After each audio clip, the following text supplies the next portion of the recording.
All right, here we go. We have Mr. Kurt. All right, well, my name is Kurt Kobain. I am the lead singer of grunge alternative band Nirvana. Our music is known for our angst, and this angst that I put into our music had to come from somewhere, which was my shitty childhood. My father, he was an auto mechanic, and my mother stayed at home and took care of me. They got a divorce when I was about 8, and that was the most traumatic event in my life. Ever since then, I always felt insecure, never loved. And after the divorce, I was very shuttled among various relatives of mine, my uncle, my aunts, and I ended up living under this bridge. I was homeless for a little while. When I was 14, my Uncle Chuck gave me my first guitar. It was a crappy guitar from Sears. But I took lessons for about a month, and I learned to play rock songs by Ramones, some music by the Beatles. After my Uncle Chuck gave me my guitar, I decided to stick with music, and I did play sports in high school, and I was always made fun of for that. So senior year, I finally dropped out, and I was 18 at the time, and I was getting into trouble with the law and stuff. The summer of 1895, I was 18 at the time, I was drunk as hell, this abandoned building in Aberdeen, and I got in trouble with the cops. And then later I got in trouble with the cops again because I had been spray painting with my friends. They ended up getting away, but I had a suspended sentence and a fine. I moved in with my father also when I was 18.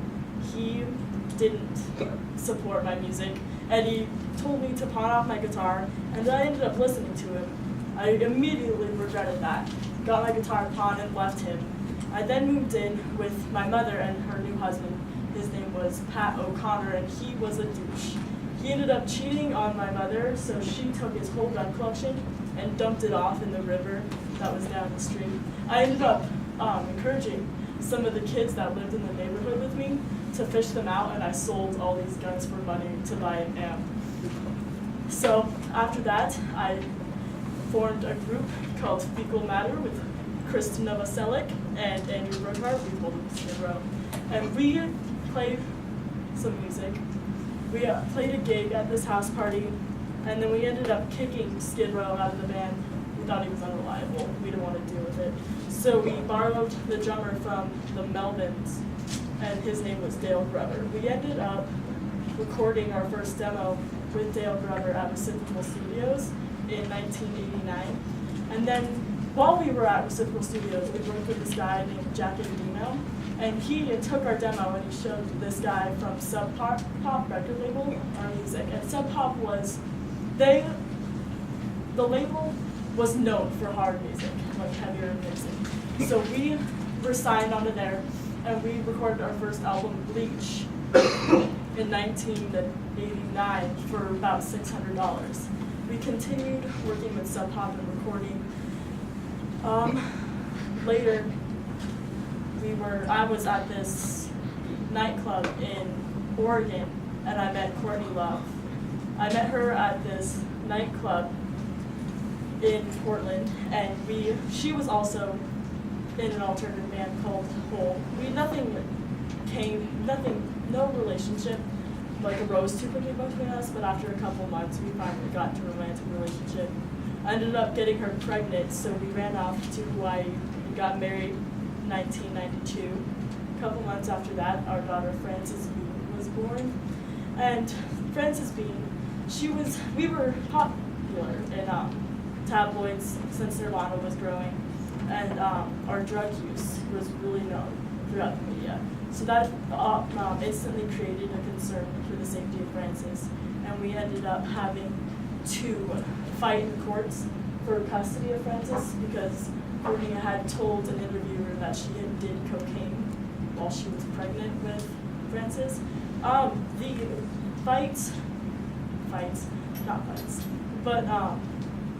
We spent a lot of time in court. It was months and months, but then we ended up being able to keep custody of our daughter.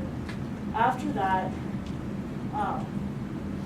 signed with Griffin record label, and we had a new drummer at this time. We had Dave Brown. We recorded In Yurdo and Nevermind, and these two albums is what brought Nirvana into mainstream pop. Smells Like Teen Spirit was huge, and that's what made us so popular. We started drawing crowds that we didn't like. They were the kids that were making fun of us in high school, but now they're listening to our music because it was so popular. So after that happened, I became extremely discontent. I hated the fame, and my drug use enhanced, and my depression got way worse. In 1994, I was on tour in Europe, and I ended up overdosing on painkillers. So I was in this recovery center for, I don't know, about a day, 20 hours. And I woke up from the coma, and I supposedly went missing for about a week. But I went back to my home in Seattle, and I had shot myself. I was found by some guy that was working in my house. I don't know. And immediately Courtney Love and our daughter, they were down in Los Angeles. They came up, and there were, I love to know, and Courtney, after I died, she was public about the note. She read the note out to all of my fans and had huge ceremonies for my death. And my death was mourned by my fans. It was, yeah. And I ended up on this show with this guy named Andy Rooney, I think. He was on 60 Minutes, and he called my suicide a self-pitying whine of teen adolescents. And that extremely irritated my fans. Yeah. Okay. Yeah, I can remember what happened, and I can remember when Courtney got on TV and read the note, and fans were just so upset with her. How could she do that? You know, that's really personal. So that was pretty cool. How much is this thing worth? Do you know? No. Okay, I was just curious because I bet you it's so much money. Yeah. All right, good job.